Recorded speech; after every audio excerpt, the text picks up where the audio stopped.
Okay. Hi, thanks for coming. It was a great day of conference. I hope I'm not gonna screw this up. So 30 minutes with me, and then we can have closing ceremony and after party.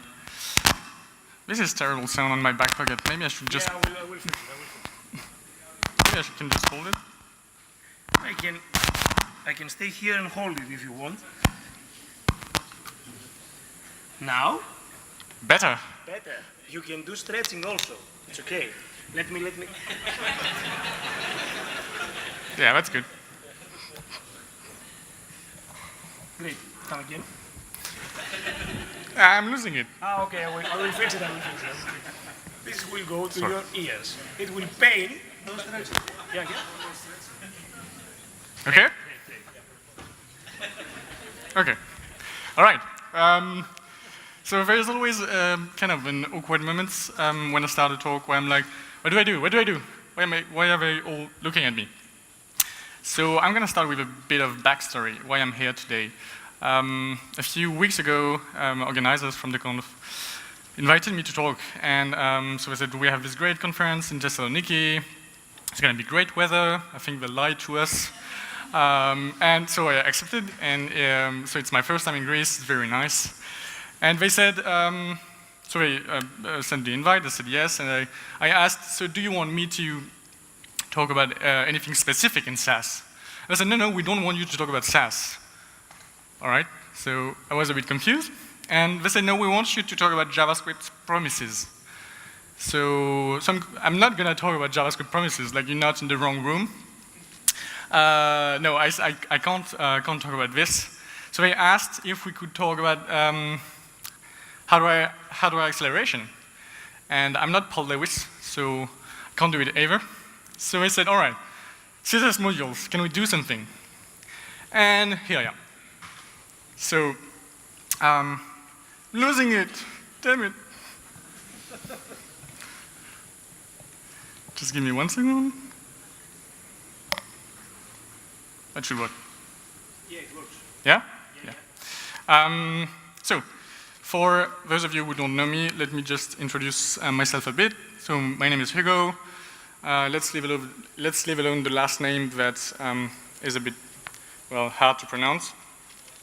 I am French, hence the weird accent. I live in Berlin, Germany. I work at Ellenspiegel, the web agency, as a front-end dev. And so my main work is, I'm really losing it. Can I have like a handheld? Yeah, you can use this one, and I can bring you. Sorry about this. Oh, no problem. Very sorry. We are sorry. I will try to fix it. Hit me. Hey. Better now. All right. I'm very small. All right, let's do it. Yeah, so that sums it up, I guess. So my day is mostly working with CSS, Sass, JavaScript, and React, and a lot of accessibility. So that was a long introduction. Let's get started. So some of you coming in the room might think, is this another CSS and JavaScript thing? Yes, in a way. But just to be clear about it, just to get this out of the way first. So this CSS and JavaScript thing came out of a talk from Christopher Shadow in, I hope I'm pronouncing this right, in 2014 in a conference about React. He's at Facebook, and he was talking about the problem with CSS at scale, like all the issues that come up with CSS when you work on a large application. And since then, a lot of clever people started thinking that JavaScript could work around the CSS issues. However, when we say CSS in JavaScript, we're not talking about making the CSS layer dependent on JavaScript inside the browser. We are referring to the idea of crafting some kind of CSS pipeline in JavaScript, because a lot of projects are running on Node and React and so on. But CSS in JavaScript could as well be, I think, CSS in Ruby. And this is what we had for years. We had CSS in Ruby with Sass, and really never bothered anyone, or not in this in this way. So I think CSS in JavaScript is very fine as long as it's not making the styles dependent on JavaScript inside the browser. Because if JavaScript fails or is being disabled, then you don't have any style, and then it sucks. So, so in a way, yes, it's about writing some JavaScript to help writing CSS, and it's called CSS Modules. Okay, so we're getting into the topic. I don't have water. Damn it. I will bring you, okay. Sorry, it's a very, I'm very distracted, but I will get there. So it's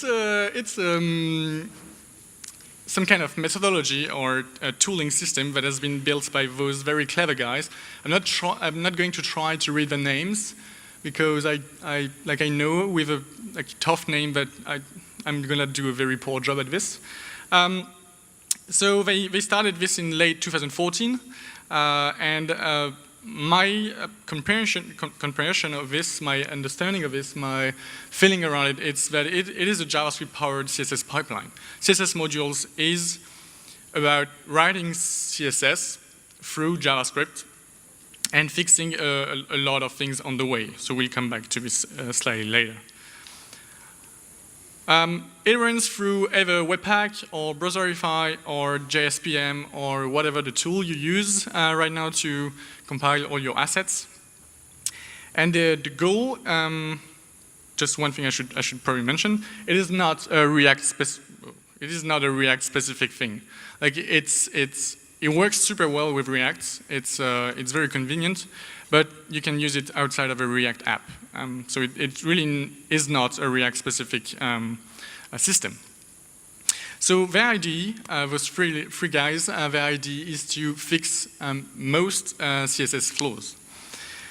And there is this tweet that says, "Dear JavaScript devs, stop trying to fix CSS because CSS isn't broken." Fine enough. You might have seen this GIF from Family Guy where we can see him like struggling with the blinds, and this is kind of what I think of CSS, you know. So when I hear CSS isn't broken, the only thing that comes to my mind is this. So thank you very much. It is not. You can't really say that CSS isn't broken with a straight face. I mean, it went in a way that works, but it wasn't supposed to do all we do today with it. Let's just go through a lot of, or a few things that are clumsy at best with CSS. So it has a global namespace, and it's not just that it has a global namespace. It has only a global namespace. Everything operates in a single namespace. This is a big problem. When you write CSS and when you write class names, what you do is you create global variables. Everything is just global. First thing. The dependency management is quite a mess. Like, you have no way to say my component A relies on my component B. Or if you can do it, it's very implicit. It works based on documentation, and we all know that documentation in code is, well. And so the dependency management is a real problem. And even when you use Sass, even when you use or less for what it's worth, you still have everything global. Like, even Sass, as of today, even if it's going to be fixed in the future, even Sass operates in a global namespace. So the dependency management is also a real problem right now. Which leads me to dead code elimination. Because you don't have an explicit dependency management, removing dead code is super hard. Like, how many times did you find yourself refactoring some CSS and thinking, yeah, I'm gonna leave this here because I'm not sure who did this and why, and I don't want to break anything because it's already 5 and I really want to go home. So removing dead code is incredibly hard in CSS. Like, because everything is global, because you don't have anything explicit, you can't really know, you can't really tell if something will break, or more likely when something will break. So you just think, okay, we'll leave it here. It's not just a few kilobytes on top that will cause any performance issue. And then you have a, monstrous style sheet that is almost 1 megabyte big. And the last thing I would like to tackle is that the configuration sharing is very clumsy at best, even with Sass. It's hard to share either styles or even values between components, between modules, between parts of your applications. So CSS is not really broken. It's just incomplete. And it's actually very well specified. It's not even a problem that it's a poorly specified language. If you have read any recent specification like Flexbox or something, it's great. It's super complete. Everything is settled in stone. It's just very incomplete.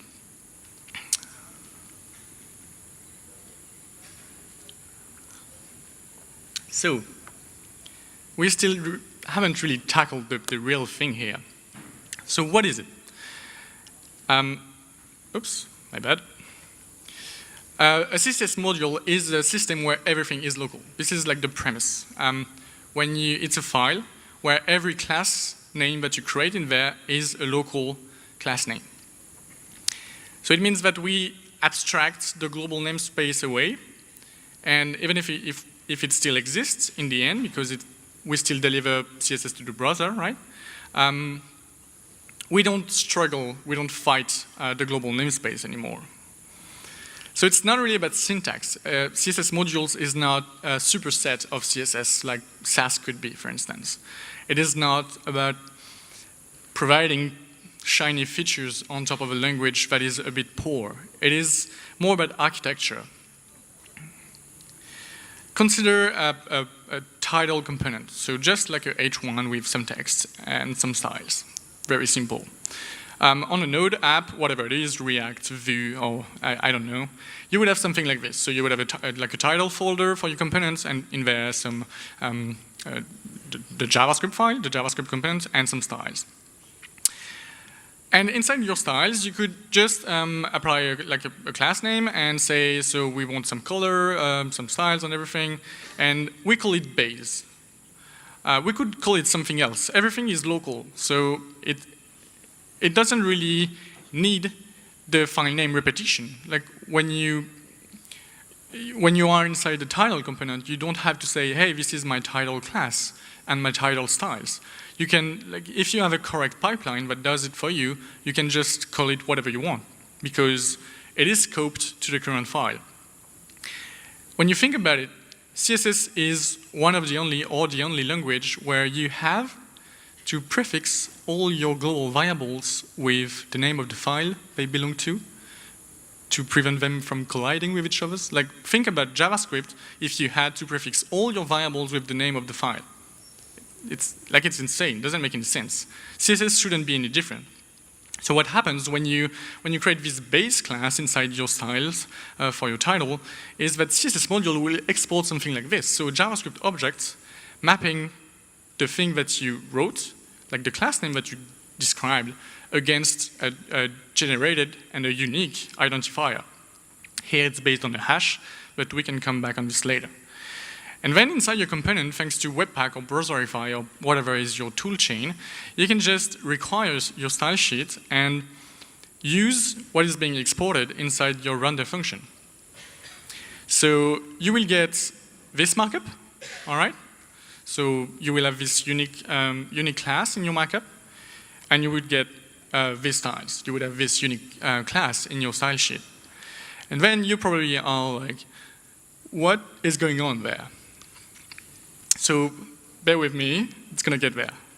So the first thing to notice is that unlike a lot of solutions working around this idea of CSS in JavaScript, those are not inline styles. What we've just seen is not about injecting the styles directly inside the style attribute. This was a popular, in a way, technique, because if you do that, you remove this global namespace problem. Like when you stuff everything inside style attributes, you don't have name anymore, and you don't have a global namespace issue. But here it's not about that. It's still classes. We still handle classes there. And even if the hash was a bit raw, we can still configure the output. That's weird. In Webpack, which I think is a great tool, but I really struggle with the configuration. I'm pretty sure I'm not the only one there. With Webpack, we can set this local identifier name option and describe a pattern, like the way we want our classes to be generated.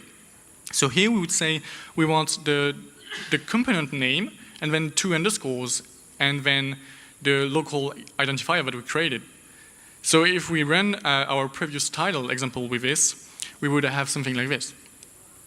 So again, this is just this is not about syntax. We just had some local identifier inside our styles when we write them, and through the compilation, then we get some unique style there, which makes sure that it will never collide with anything else. Again, we abstract away the global namespace.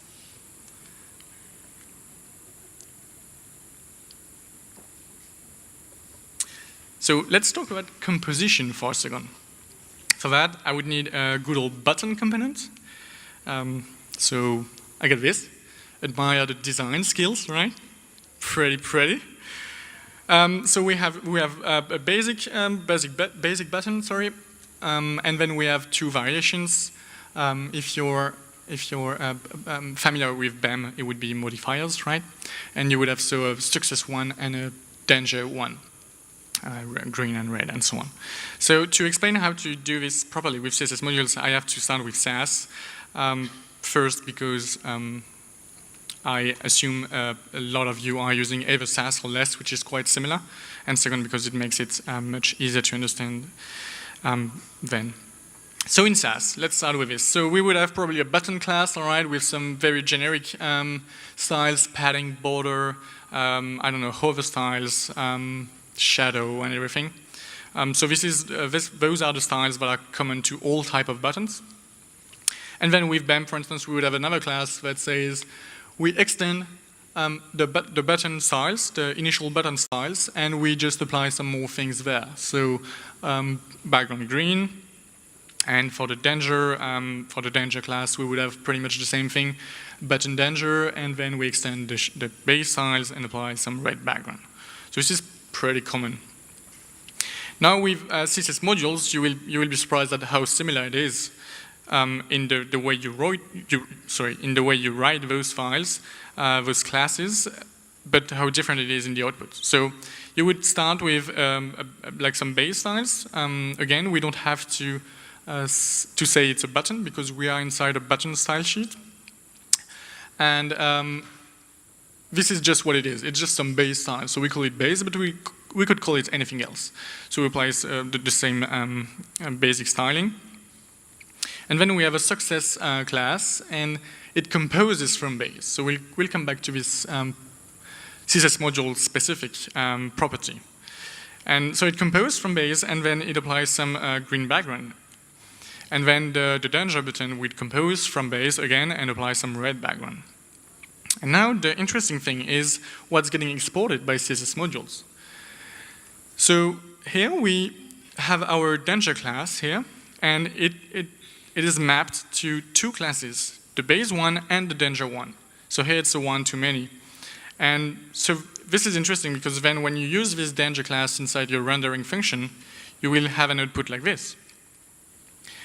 So it is not quite like extend in Sass because the selectors do not get merged like extend does. It is not quite like a mixin because the styles declarations are not being duplicated, all right? It is just about class composition. Which brings us to dependency management. So it will again work pretty much with compose.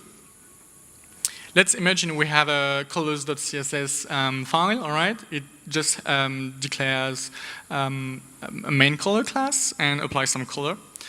And we would have a spacing.css file with a base spacing class and some very generic padding for the whole app.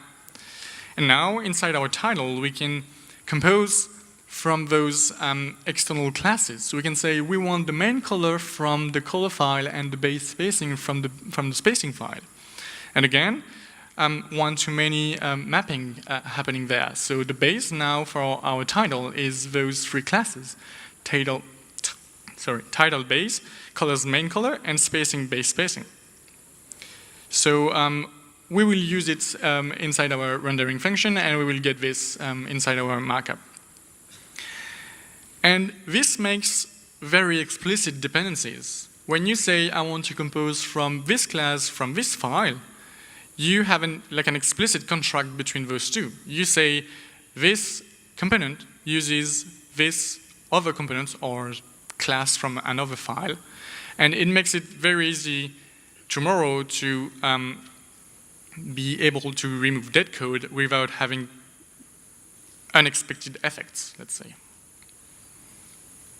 So maybe you can imagine how it's also very useful to share styles. Again, it will work a lot with Compose. Let's consider this clearfix hack that we have been using for years now. Let's say we have a utils.css file, all right, and it defines this clearfix helper. And then from our from our file, we can just compose from this clearfix utility. So this is one way of sharing common or generic styles. What if we want a global class? For instance, if we use Bootstrap in our projects, the class clearfix is not coming from our side. It's coming from this third-party library. It's pretty much the same if you have some JavaScript plugin that needs to apply some classes. So we still need sometimes some global classes. Even if it's not the main case, we still need them. Fortunately, there is this global helper in CSS Modules. So this is like a little extension of CSS. And you can use it as part of a selector. And here we can say, we want this clearfix class to be global. So we do not want CSS Modules to convert this into something else, into the name of the file and then the local identifier. We don't want a hash or anything. We just want it like this. Which means then we can use it as a static class inside our rendering function. So we can still use global classes if needed. What if we talk about shared values? If you use Sass, less stylus, or whatever, or even postcss, you probably use variables, and variables are not like a class containing several styles. They're just like one value. There's a feature currently worked on CSS Modules, I think almost done, but still in tests, which is called add value. It works quite this way. So you say, in my file, you say, I want this value to be called main color, and it's mapped to this hex color. Quite classic so far. And then inside the title styles, you can declare a value again, call it and say we want to import main color from the color file. So as you can see, it's basically local variables. Local is here between parents, but it's actually the core concept. Again, everything is local in there. So a value, even if you redefine here, if you redefine it, it will be only for the current file. So it makes, again, very explicit dependencies. As of today, in a Sass application, if you remove a variable, the only way for you to find if it was used is to try to compile your style sheets, and if it crashes, it was used. Here, there's another way, and it's very explicit. On the top of your file, inside the style, you start with defining your value that you will be used and importing them from any file that you have. It makes it very explicit what is going on there, what is being used, why, and it can be even pushed further because they can be renamed or aliased, if you will. So here, we can say inside our styles.css for a title, we can say we want the main color to be renamed for this file again, background color, and we import it from the color file. The nice thing is that here, on top of making the dependency very explicit, you also say what you're going to do with the main color. You're going to use it as background color. And it also, it also helps a lot with naming variables, which is always quite a pain. I don't have a lot of time, so I'm going to go a bit quick on those. But we saw how it works and why it's useful, how it can solve a lot of CSS problems or where CSS falls short. What about BEM, for instance? You could ask yourself, like, we saw on one of the first slides that we were using double underscores. So what about BEM? BEM helps a lot with global namespace. This is why it's been overused in CSS. Like on top of being a CSS methodology, it's like a large project architecture methodology. But in CSS world, we use BEM to avoid struggling, which is ironic because I do struggle with global namespace.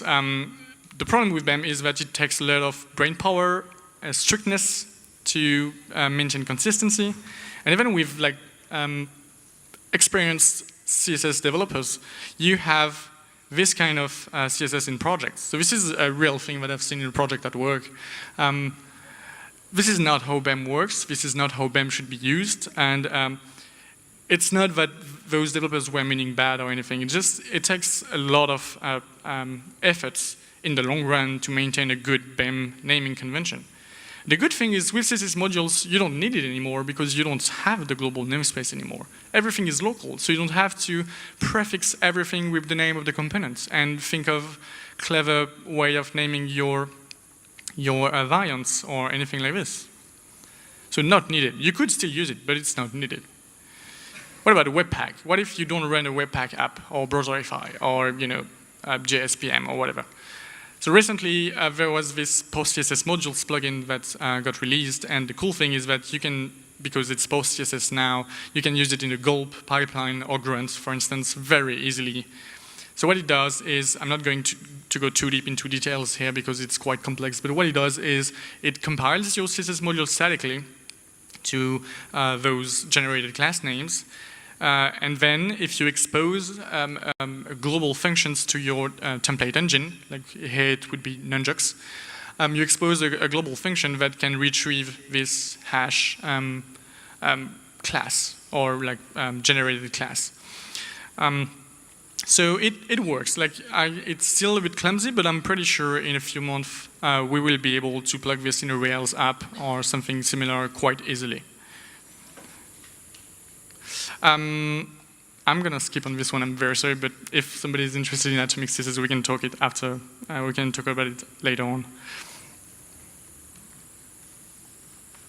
Okay, I'll finish like this. So what about Sass? So both are not mutually exclusive. If you use Webpack, for instance, you could plug Sass loader and just tell it to run your style sheets for Sass and then use CSS modules behind them. Because Sass makes CSS easier to write thanks to a lot of top features, and CSS modules make CSS easier to maintain. So you could definitely use both. And it's actually, I think it's a pretty nice setup to use both, actually. So let's sum up. And then I give you the mic. So CSS modules are about creating a JS-powered CSS pipeline. Again, this is my interpretation of it. It's not the official documentation saying, but this is roughly what it's about, I think. In a CSS module, everything is local, okay? This is the core concept, like this is where it all starts. Inside a file, that is a CSS modules, you get all your class names, your animation names, your local variables and everything that are local. So you do abstract the global namespace. You don't really care about it anymore, even if you can still rely on it if needed, but it's just taken on the side. It's roughly pluggable in any pipeline, mostly Node.js right now, but we'll come to that. And so just before I leave the stage here, so I really feel like it's a very nice thing. Like, I didn't get excited about CSS this much since I discovered Sass, and I do think it brings real solutions to actual real problems. And the last thing that is very nice and that you should know before leaving, if there's one thing that you really should take away, is that it's a very new technology. It's like 1.5 years or something old, and the team behind it is very looking forward to feedback and know people's opinion about it. So if you think like it could be interesting, you probably want to redo your own website anyway, so you could try it. And then just like participate in the GitHub repo and give your opinion, just write something about it, because it could well be the future of part of the future of CSS that is being shaped right now. And it's always better if it's with you. Thanks.